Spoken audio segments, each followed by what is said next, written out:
Hello, we've been expecting you.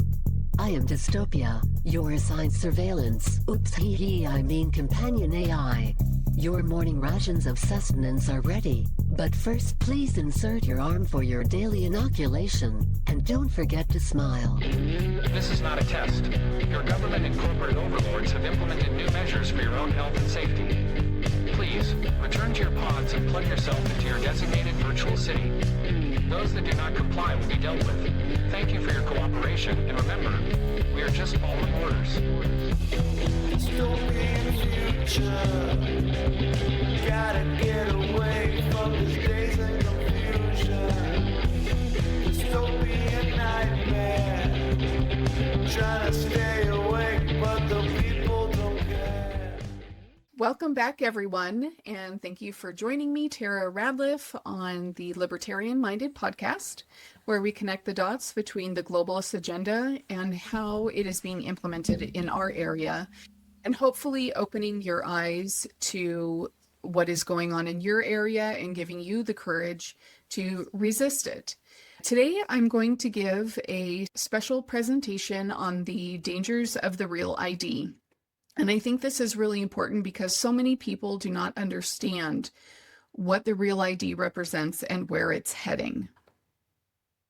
I worry about my grandchildren and my children because I see how this is going to affect them. And I think it's incredibly important for everyone to know what's happening and to actively resist it. I also feel like it's my duty to educate and open people's eyes, minds, and hearts to the need to actively resist the real ID and everything that it represents, including conveniences or evil, because convenience is winning the battle over freedom right now. This issue for me transcends all political parties. It's about freedom, period. It's about having the freedom to make your own choices in your life and not being told what you can and can't do or can and can't buy. Now, I want everyone to think of this presentation as a beginner's 101 course. This is just the tip of the iceberg, but I feel it's important to understanding the overlying structure of what is happening. I subtitled this presentation, Government Coercion Used to Enact a National Digital ID, because the government is moving the needle towards implementing this infrastructure in our country. The real ID I will be using synonymously with a digital ID, and I'm going to go into that and explain why. I wanted to first share this quote from the World Economic Forum because I think it highlights what a digital ID is meant to do: close us off from things. The real ID is a digital ID, and the reality of it is pretty scary. These digital ID schemes aren't about privacy or personal freedom or online child protection, none of that. It's about surveillance and control through coercion and force, even on our children.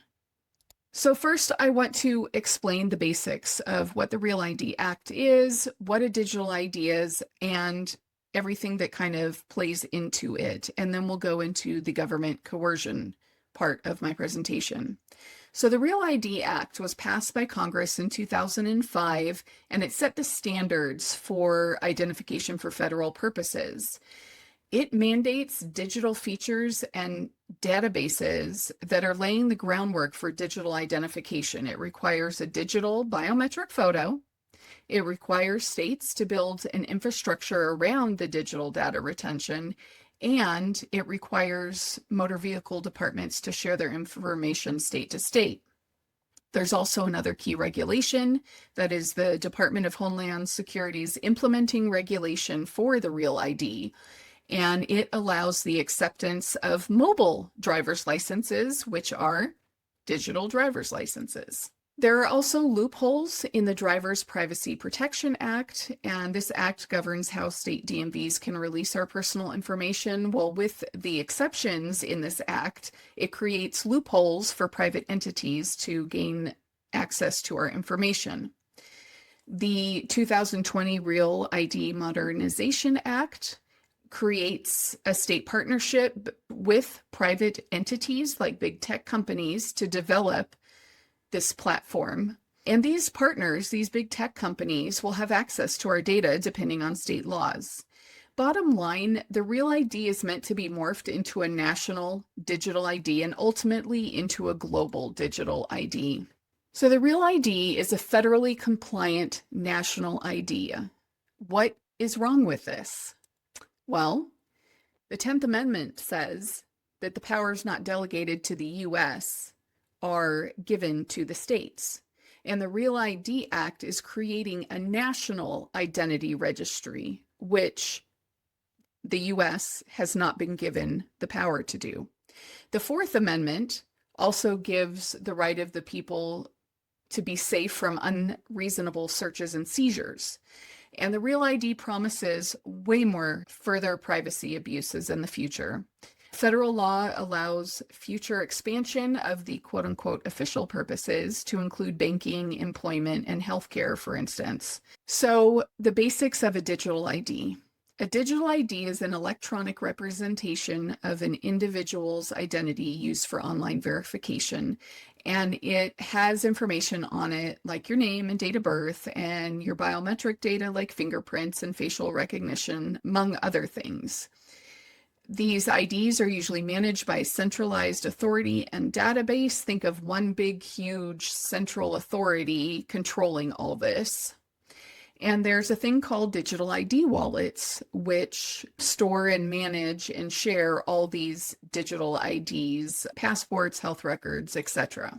A digital ID works based on biometric authentication. Every person can be accurately identified by their unique physical and behavioral traits. So biometric verification is becoming commonplace at every level in our society, and it's being done on purpose to normalize it. It's being touted as a convenience on purpose because if it's already being used and people are normalized to it, they are not going to resist it when it's forced on them. There are also security and privacy concerns with digital IDs. This information can be hacked, our biometric information can be hacked, and we can't reset our face or fingerprint like you can a password.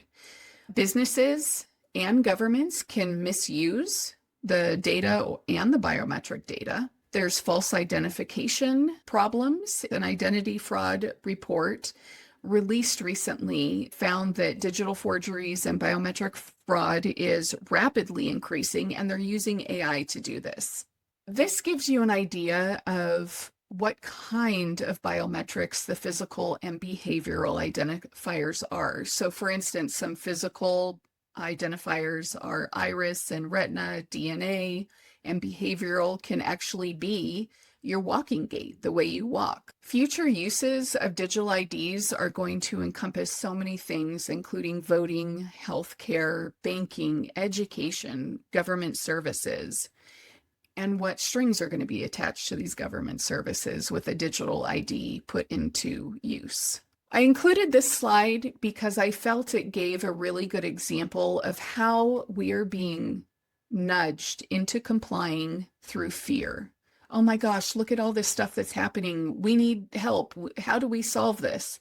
Think problem, reaction, solution. This is the problem. We're having a reaction, and now we're looking towards the government, or also, in this case, private corporations, to give us a solution. And what is it? The Real ID or a digital ID with a total surveillance and control grid attached to it.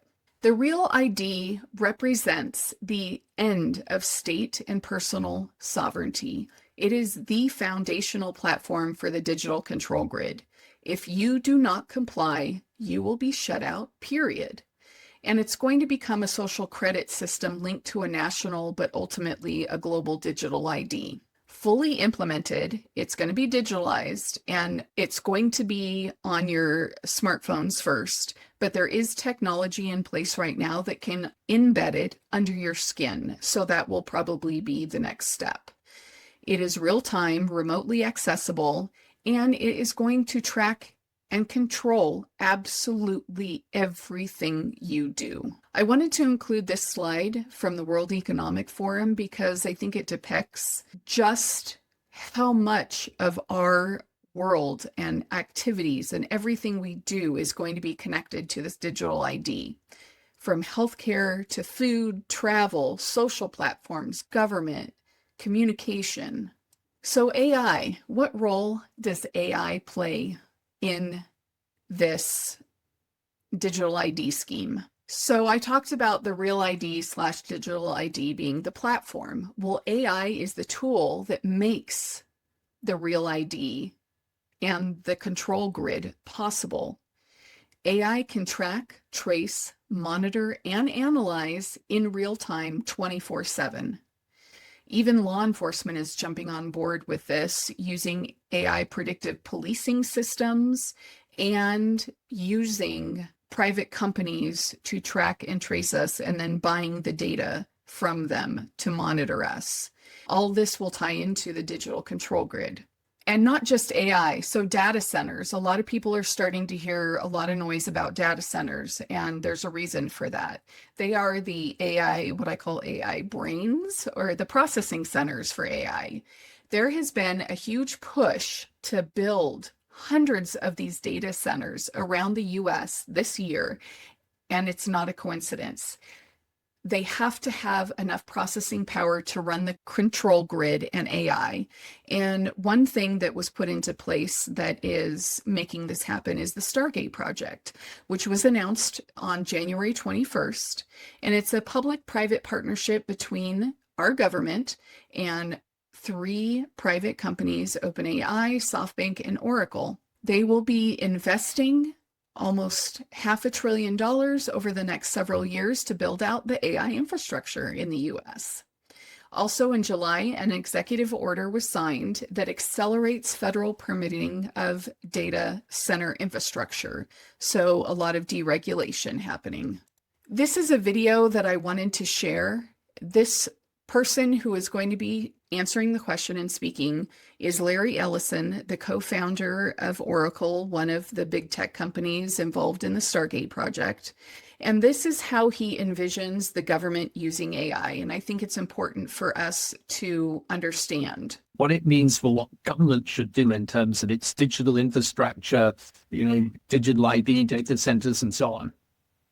The first thing the country needs to do is to unify all of their data so it can be consumed and used by the AI model. You have to take all of your healthcare data, your diagnostic data, your electronic health records, your genomic data. And in the Middle East, in the UAE, for example, they're incredibly rich in data. They have a lot of population data. The NHS in the UK has an incredible amount of population data, but it's fragmented. It's not easily accessible by these AI models.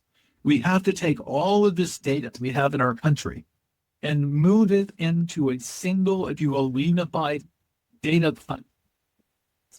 So we provide context. When we want to ask a question, we've provided that AI model with all the data they need to understand our country. So that's the big step. That's kind of the missing link. We need to unify all of the national data, put it into a database where it's easily consumable by the AI model, and then ask whatever question you like. Well, I think that was pretty explanatory how the government is going to use our data and why it's so important that they have all these AI data centers and AI, because they want to integrate all the information so they can control it and use it against us. So I wanted to show the cover of this new American magazine. It's a recent edition, and I thought they kind of hit the nail on the head with this. AI, the globalist tool for world government. But it's not just about AI. Wireless networks have been used and are being used even more recently as a means of privacy invasion. And wireless networks include things like Bluetooth, what you use on your smartphone, Wi-Fi, routers, and satellites. Think Elon Musk's project, where he's putting all these satellites into orbit. That's not a coincidence. Also, the Federal Communications Commission, FCC, is currently working on a regulatory change that would make it easier for companies to install all of this wireless infrastructure. This means that our local communities will no longer have a choice. We can't say no to this. There's going to be no independent reviews, and we're going to lose all of our existing protections. This threatens property rights and our local budgets. We're not going to have a choice anymore, and it's important that we resist this. And I'm going to give some information later on how to do that. So many things rely on the wireless networks, the Internet of Things, the Internet of Bodies, Bluetooth, Wi-Fi, smart grids, houses, meters, everything they're installing in your home. Wearables like watches and rings, biometrics, digital ID, AI and machine learning, robots, digital currencies. This all relies on wireless networks. So I also want to talk about the dangers of these technologies. And I know there are pros and cons to all of it, but the pros aren't going to be part of my focus here. I think it's going to be up to each individual person if the benefits of the use of these outweigh the price of your personal freedom and civil liberties. But I think it's important to be aware of some of the dangers so you understand what's happening when you use them.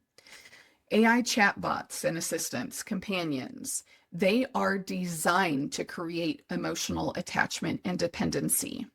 They pose a huge risk to teens and children. They encourage self-harm and illegal behaviors, but adults are not immune to this. There's also this thing called zero trust cybersecurity systems with this whole digital control grid. There's a phrase they use, never trust, always verify. You will have to prove who you are every single time you do anything through the use of your digital biometric information. There will be no privacy at all anymore. Dependency on the technology. If there's no electricity or internet, you're shut off. You don't have any digital money. You don't have access to anything because everything will rely on this digital grid, which needs internet and electricity. Your access to things can be shut off. Earlier this year, there was a story about a man who owned an Amazon smart house, and an Amazon delivery driver falsely accused him of making a racist comment. Well, Amazon shut access to his house off without any notice for over a week. This is what is going to become commonplace if we allow this whole system to be put in and don't resist it. Wearable health devices and personal health trackers. So I'm talking like smartwatches and rings, the continuous glucose monitoring devices that I see so many people unfortunately wearing now. They can provide inaccurate electronic health data. There are privacy breach concerns, and there could be biased algorithms that undermine its accuracy. Job losses. There have been almost 1 million job cuts so far this year. I think that was as of November. Over 17,000 of them were attributed to AI, and 20,000 were tied to automation and technological updates. So many companies are expected to quietly rehire for these roles because they're not going to understand what a bad decision that was until afterwards. But they may rehire offshore or hire people back with lower salaries. So some examples are with Amazon looking to cut 14,000 middle management jobs, and also the AI actress Tilly Norwood. She has Hollywood up in arms. This could be destructive across all layers of our economy and put a strain on government services because so many people losing their job at once are going to go to the government to ask for assistance. There is a neuroadaptive AI tutor that has been created that uses AI and EEG data to read the person's brain that has the monitoring device on it. And also Apple patents. Apple has patents out for their AirPods that actually read brain activity. And I'm going to talk about that a little later. So if you have not heard about surveillance capitalism, this is huge and people need to know about it because we don't understand what they are taking from us and profiting from us. Surveillance capitalism is monetization of data captured through monitoring people's movements and behaviors online and in the physical world. So they're using technologies to find ways to manipulate us into giving them our data. And then they take all this data, our behaviors and preferences and interactions, and they package them up and resell them. Private companies are making upwards of $1 billion a year on our data, our information that they're claiming ownership over. And in order for this to work, they need to be collecting our data 24/7. And these are some ways that it's being done. So app permissions, that's a huge one. When you download an app, all of the permissions are automatically enabled. And this is one way every single app on your phone, and I know people who have hundreds of apps on their phone, collect data 24/7 on you. I want to specifically talk about one permission. It's the nearby devices permission, and it allows an app to find and connect to and determine the position of other nearby devices. So think, if you will, walking down the grocery store aisle.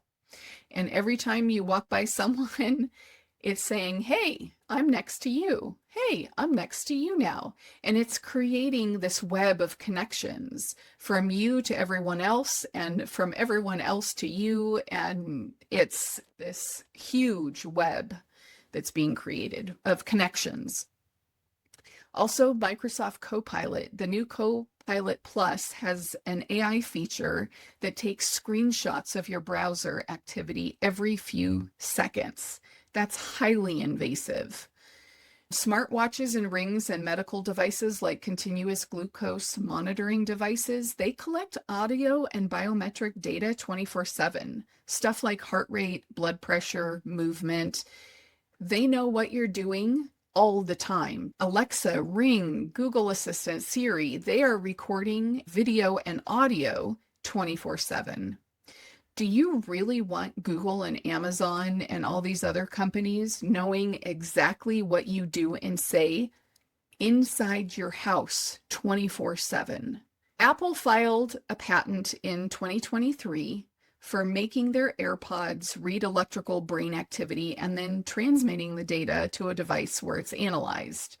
This year, they filed another patent to include in the AirPods cameras, the ability to track biometrics like heart rate and body temp, and have all that data analyzed by AI. Now, just because they filed the patent doesn't mean they're actively using it, but they could, and they're not going to tell you they're doing that. Another little bit of information I couldn't help but add to my slide presentation was true wireless earbuds communicate with each other using Bluetooth. One earbud is the primary and communicates to the phone. The second is a secondary earbud that communicates only to the primary earbud. And if you have those things in your ear, they are communicating with Bluetooth through your brain. Now, some people, a lot of people, especially when they're working or doing something, they only have the primary earbud in their ear. But that Bluetooth emission is still sitting in your brain, in your ear. So it's still bad if you have one. Amazon Ring and Google Nest have a feature called Familiar Faces, and this has been embedded in Amazon's new line of Ring cameras and hardware. So it used to be where these devices recorded and held the data, and now they're going to proactively collect, identify, and log the biometric identity of absolutely every single person who walks by the lens.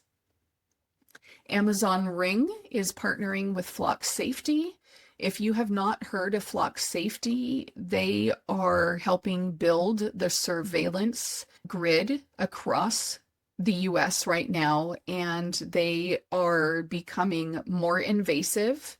They are a police technology company that sells their surveillance technology, but they use drones and things like license plate readers that are becoming huge. They're mounted on streetlights and traffic cameras, and they are tracking every single car 24/7 that goes past their cameras. Not only are they reading license plates, they are now creating, I guess you could call it, a biometric car data, where they are logging all of the stickers you have on your car, all the dents, all the scratches. Oh, that sticker has a corner, the right bottom corner is torn off of it.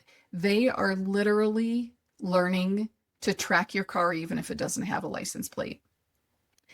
This is how the government is getting around privacy and constitutional issues, because it's not the government collecting this data. It's a private company that's gathering this data. The government is just buying the data from them. So this is something new on my radar, thanks to our producer, Millie Ryan. Amazon Sidewalk basically creates a wireless mesh network that effectively surveils and tracks.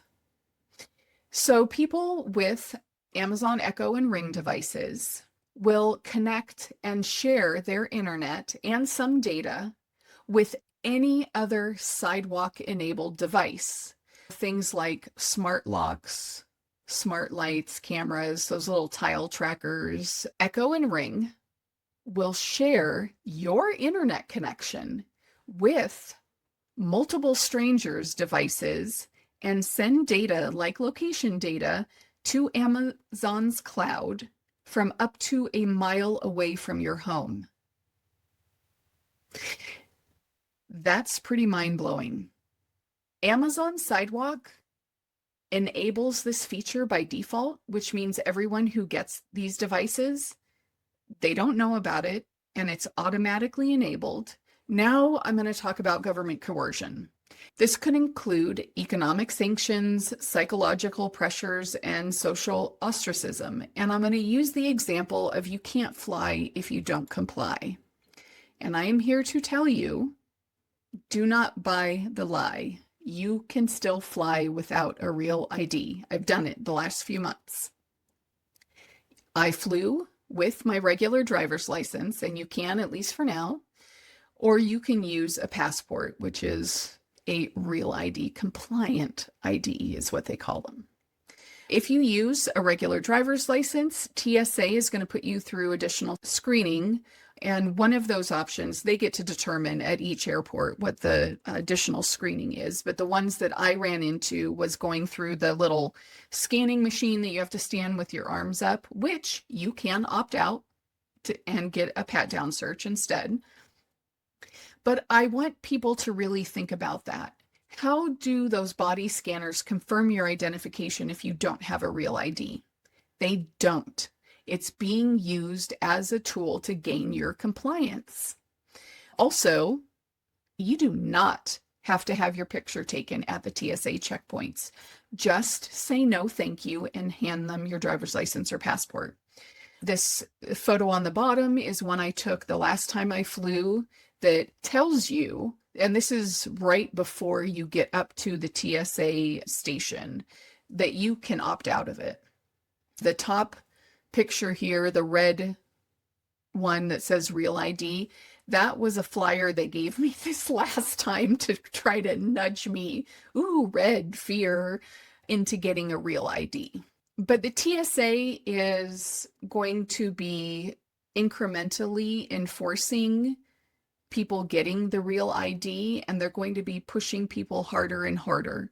And one of those ways just dropped. On November 20th, they put in a rule change to modernize the alternative identity verification system. They had it only open for public comment for 1 day, which tells me that they did not want people's opinions about it. They're just going to do it really quick and put it into place really fast. The effective date is February 1st of 2026, and right now it is optional. On the Federal Register, the rule change says it's optional, and on the TSA website that announces this new $45 fee now, they changed it from $18 to $45. It says it's optional. They are going to tell you it's not. I think you're going to have to opt out verbally from this. But what they want to do is send people who do not have compliant identifications that they list to a biometric kiosk to verify your identity with their secure flight watch list. This is not an okay option because they are forcing you to use your biometric data to identify yourself. This is the same thing. And also they say there that travelers who go to this alternative ID process could expect delays. They say that if you don't have your real ID right now to expect delays. I have flown 6 times in the last few months and I may have been delayed 5 or 10 minutes. This pushing, it's fear-based nudging to make you comply. It's compliance through biometric data. It's putting you under the same system. Now I want to break down how this digital needle is being moved at home. And I've broken it down into categories. And the first one is digital currency. So an integral part of a digital ID is digital, programmable, trackable, and traceable money. Enter digital currency. This is why there's been such a huge push for this. In July, the Genius Act was signed into law, and it creates a legal framework for stablecoins. Stablecoins are a digital currency issued by private parties tied to a value of a specific currency. In our case, it is US dollar or treasury backed. These stablecoins are in essence CBDCs. They're just issued by private parties, not central banks. And in every aspect, they are considered a US dollar except in the legal sense. And this is important. They are not considered national currency. So they are exempt from all oversight and regulations from the Federal Reserve, the FCC, SEC, Congress, and the Constitution. Every transaction is going to be documented and recorded. No privacy, again, period. In the Genius Act, the Secretary of State and any issuer, private issuer of the stablecoins can remotely and automatically block transactions or users and can freeze or seize a user's stablecoins. That should scare people. They're looking to enforce strict access controls, monitoring transactions and activities, using AI to make predictions about how the transactions are happening, analyzing them across multiple blockchains, tracing and monitoring transaction activities, and they want to support sanction compliance and check a user's credentials. So in other words, they're saying you have to have digital biometric identification, and there are going to be sanctions if you don't comply with what they want. This is not freedom. It's slavery rebranded as freedom. Investments. In August, an executive order was signed opening up 401k plans to non-traditional investments like private equity, digital assets, and infrastructure deals. Bottom line, most non-traditional investments are complex, expensive, and inappropriate for typical retirement savers. So who is this really meant for? I think it's meant for the major private investment firms like Blackstone and BlackRock. The war on cash. In March, an executive order was signed that made payments for the federal government paperless. Healthcare. In May, RFK Jr. announced a partnership that enabled the NIH to build a real-world data platform to study the causes of autism. Well, they didn't tell people they were just going to take their data, including from claims, electronic medical records, and consumer wearables. I'm talking watches and rings and health monitors. Were you given a choice whether you wanted to participate or not? I think this is a really good current example of how the government will take data and use it for whatever means they feel appropriate. I want to talk about a national health tech ecosystem. It creates and opens the door for everything to be controlled. It will link digital IDs to health access. It'll have real-time biosurveillance, algorithmic decision-making for care eligibility. This is happening right now at health insurance companies. Predictive policing of personal health choices. In July, RFK Jr. announced the launch of a national health tech ecosystem with partners in federal agencies, private tech, hospitals, and insurance companies.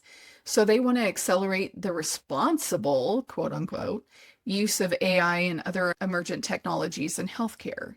They're partnering with big tech companies like Amazon, Apple, Google, OpenAI.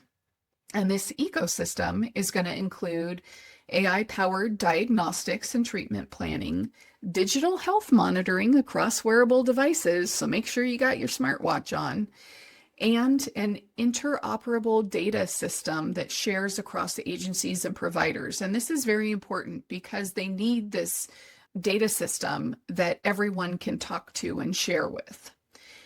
This is a threat to everyone's medical privacy, patient autonomy, and individual freedom.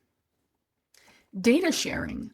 In March, an executive order was signed calling for data sharing of personal information on Americans across federal agencies. Palantir was reportedly enlisted to do this, and if you have not heard of them, they are a data analyst and technology firm, but they function as an AI data integration, tracking, and surveillance program. It was co-founded by Peter Thiel, if that explains who they are, and originally funded by the CIA's venture capital arm In-Q-Tel. So Palantir has received more than $100 million in federal government spending between January and April this year. And in May, they were awarded a contract with the DoD for almost $800 million. Palantir worked with DOGE and is now embedded in many federal agencies and probably will be embedded in all of them soon. The Big Beautiful Bill, signed into law January 4th, I find that a little ironic. It makes a digital surveillance state permanent. It has an aggressive expansion of federal biometric surveillance infrastructure embedded in it. Billions of dollars have been allocated for digital tracking systems nationwide.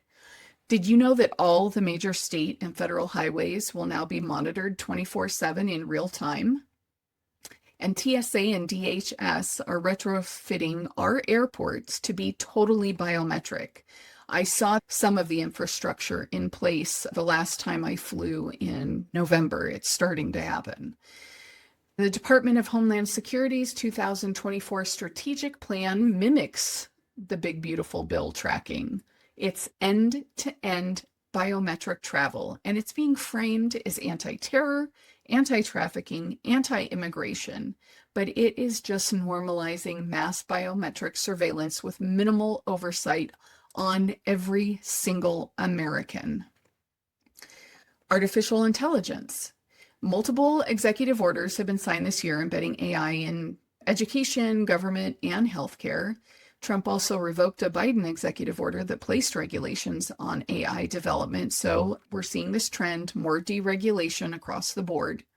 In July, America's AI Action Plan was published by the White House, which is based on three pillars: accelerating AI innovation, so more deregulation, building this infrastructure like data centers, and leading in international AI diplomacy and security. They're creating global AI alliances. The Stargate project I spoke about earlier, and something quite new, the Genesis mission, which was an executive order signed on November 24th this year. It creates a massive federally controlled AI system. The risk of creating something like this is turning federal data into a surveillance machine. It gathers data from all federal sources, but also includes private data brokers. They call them approved private sector partners. So these are private companies that are gathering surveillance data like flock safety that I spoke about earlier in the presentation. This is blurring the lines between science and weapons. These systems are being shared across civilian and military platforms and domains. The digital ID push at home. More than 40 states now issue mobile driver's licenses or digital driver's license and support digital ID wallets. Utah recently is the first state to enact legislation to enshrine a true digital ID system into law. Over 20 states have now enacted state age verification laws. And I find this particularly nefarious because this is targeted towards children, saying we need to keep our children safe online. But what it's really doing is creating biometric data forced on our children who don't have other forms of data because they're children. They don't need it, but they have to have everyone have a digital identification from birth to death. And this is part of the way they're doing that. They're capturing people who usually do not have IDs into this system. But this is not only happening in the US. This digital ID push is happening all around the world. For instance, in the UK, they want to install the BRIC card. That's being pushed really hard. If you do not have this BRIC card, you cannot work. In Vietnam, the government froze 86 million bank accounts for failing to comply with their new mandatory facial biometric scan regulation. In Kazakhstan, they are forcing all businesses to go completely cashless. And I provided a link here for an article where they talk about 50 countries and how they're ranking their digital IDs, just so you can get an idea if you would like to look at what's happening around the world. Who else is behind the digital ID push? The United Nations Sustainable Development Goals, Target 16.9, by 2030, provide legal identity for all, including birth registration. This is the excuse that many governments and global organizations are using to bring every person into this digital ID system. United Nations Summit of the Future last year, 193 member states committed to rolling out digital ID schemes as part of a wider plan for digital public infrastructure. And this consists of three main components: the digital ID, the fast payment systems, which will be digital currency, i.e. the push in the US and around the world for digital currency, and massive data exchanges between public and private entities. And this will facilitate the analyzation and collecting and sharing of all this data. Organizations around the world, global think tanks like the World Economic Forum, the World Health Organization, non-governmental organizations, governments from around the world, credit card companies are getting on board really fast with this, and so are big banks. I want to give some examples. Apple just announced what they call digital ID, and it lets you upload legal identification like passports or real IDs, driver's licenses, onto your device as proof of ID paired with biometric scans. And they say that this is a way to get around getting a real ID, because even if you don't have a real ID compliant card, this will work. This is like the TSA optional identification system that they want to charge $45 for. Oh, you don't have to have a real ID. We'll just take your biometrics. What's the same thing? This basically makes iPhones a replacement for a physical wallet. State government examples: in California in October this year, the governor signed a bill that forces device makers like Apple and Google to require users to verify their age to access certain content online. But Texas, surprisingly, is even worse. Starting January 1st, 2026, right around the corner, Texas is going to force every single person to provide legal identity to just download an app, even if it's rated G, like in a weather app or a calculator app. This should not have gone into law. So what's the end goal? Total control. And I want to show this video that explains the different parts of what makes up the digital control grid, because I think it's very important to understand how it's going to all fit together. Okay, so these are the 12 steps to total control, and it's not everything going on to achieve total control. It's the nuts and bolts of the digital system that transfers information or financial transactions. It's used to collect data on us, aggregate data on us, and then deliver back data in a way that controls us. I'm going to start with AI and then come around to QR codes. So let's start with digital ID, because the key to total digital control is you have a very comprehensive system that says Polly's Polly, Twyla's Twyla, Carolyn's me. There's no misunderstanding. So we can identify at very high speed and big data exactly who's who. Okay, so number one is digital ID. The second is an all digital monetary system. So the central bankers can have central transaction control if they want it, because everything is digital. Some people, talk about CBDCs, but it's not just CBDCs. You can do this with banking system. You can do this with credit cards.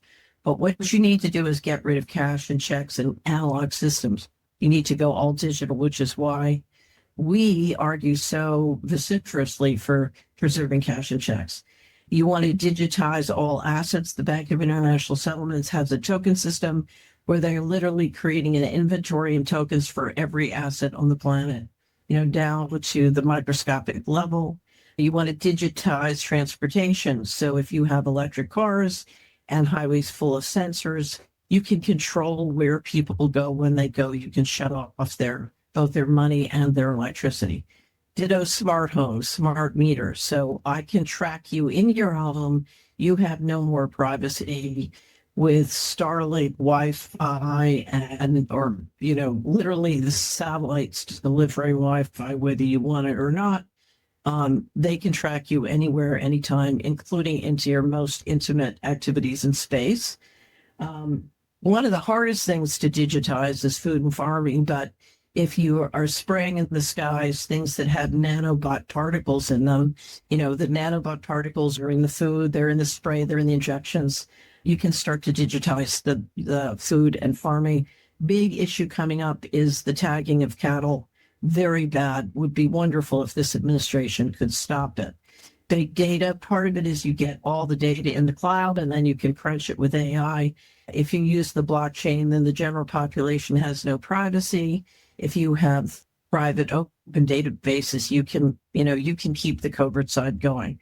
Smartphones not only collect the data, but they deliver back, many things that can influence your behavior, and including neurological weaponry. And we've talked a lot about entrainment and subliminal programming, but the combination of enormous amounts of data, including on all aspects of your intimate space and life, that can then be delivered around to influence or control you. There are endless possibilities there.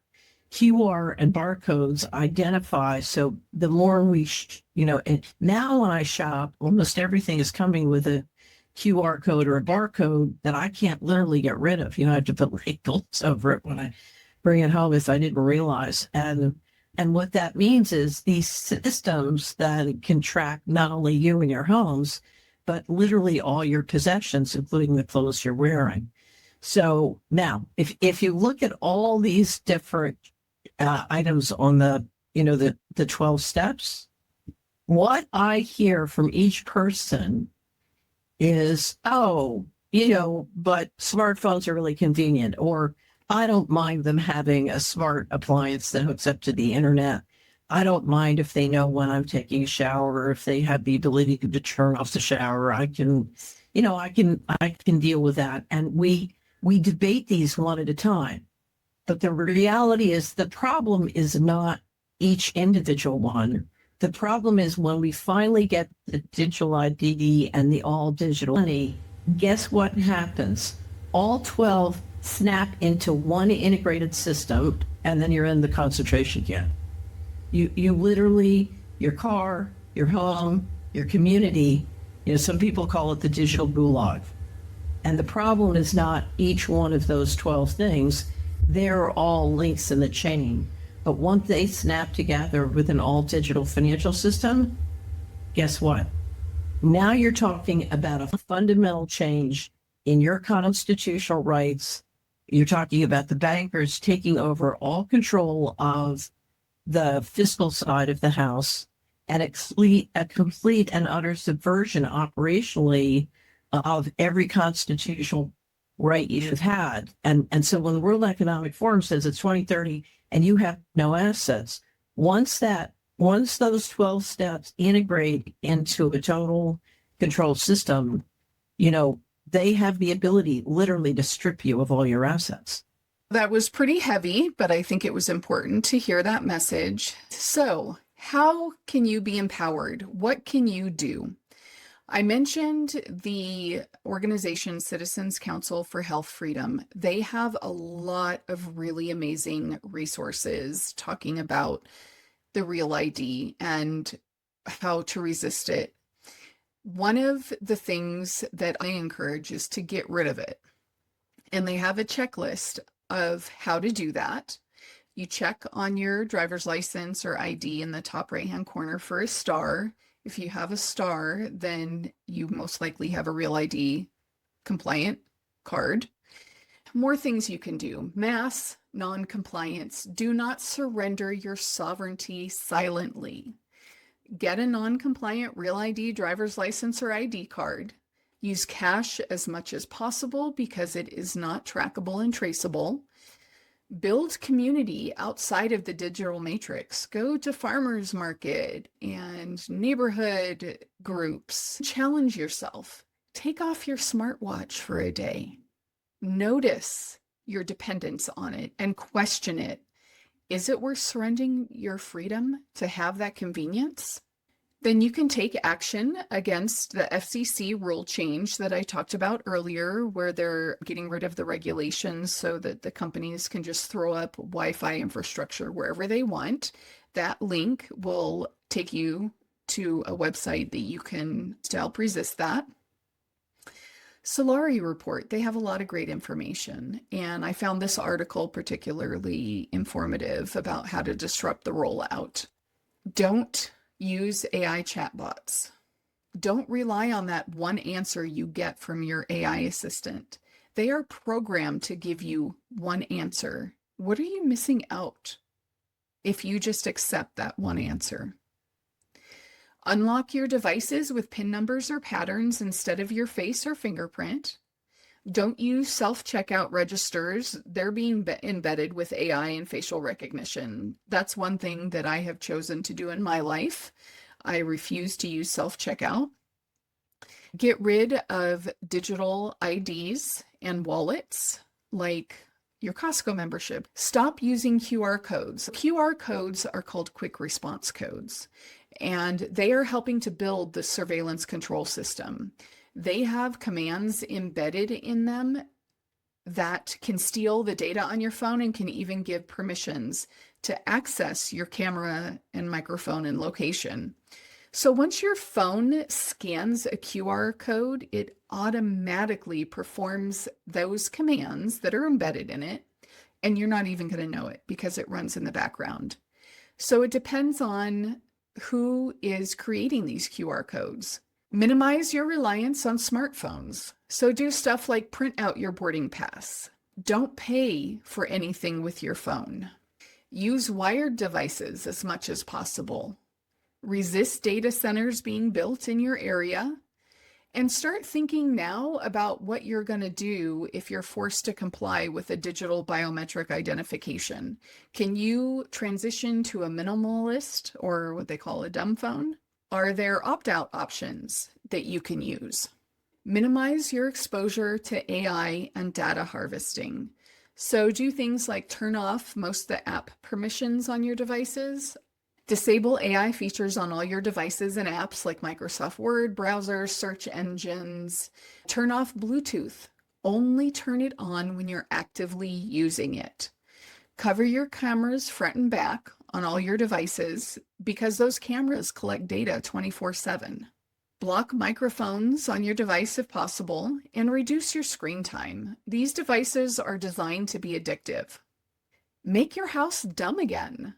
A lot of us remember before we had smart homes and we all survived. The Citizens Council for Health Freedom, they're just an amazing resource. They have all of these pamphlets that you can share, but it's really easy and understandable information. And it talks about how to refuse a real ID and how to talk about it. Just amazing resource. So I can give you all this information, but each one of you is going to have to decide, how are you going to use it? And just some final closing thoughts. If you're feeling overwhelmed, that is so normal. Start with small steps. Do one thing and then build from there. It is doable, I promise. That's where I came from. That's how I started. I hear a lot of, they already have my information. They already know everything I'm doing. Well, that's not the point. The point is, for this control surveillance grid system and for these companies to make money off of your data, they have to have constant data 24/7. This is what makes you valuable. So the more you use these technologies, the more you feed that beast, the more data you provide for these companies to make money off of you. A lot of these technologies were put into use for a reason, to normalize the behavior so that when it becomes mandatory, most people will not ask questions and they will just comply. They need a majority of us to comply for this digital control grid to work. Find balance in your life. Do something that gives you joy to balance out all of this other stuff that is really heavy, but necessary for us to know about and resist.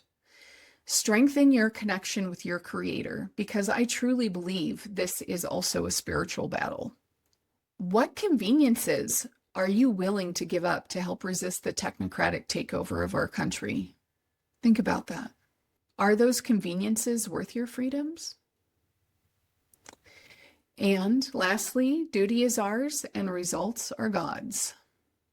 And I just wanted to leave everyone with a quote from Ronald Reagan. Those who have known freedom and then lost it have never known it again. I've also included multiple pages of links for all the information that is in my presentation. Thank you so much for joining me on this Dangers of the Real ID journey. I know it's overwhelming, but it's important for us to understand and resist it. I will also provide links to the 2 videos in the presentation. Have a wonderful day, and thank you for joining me on the Libertarian-Minded podcast. Till next time. Trying to stay awake, but the people don't care. You cannot escape what's mandated. If you don't stop, it will be an end to our democracy. Are you not satisfied with what we provided? Are you not aware of the danger you pose to the will of the majority? You must understand that we are here to help. Give up your guns, give up your mind, give up your soul.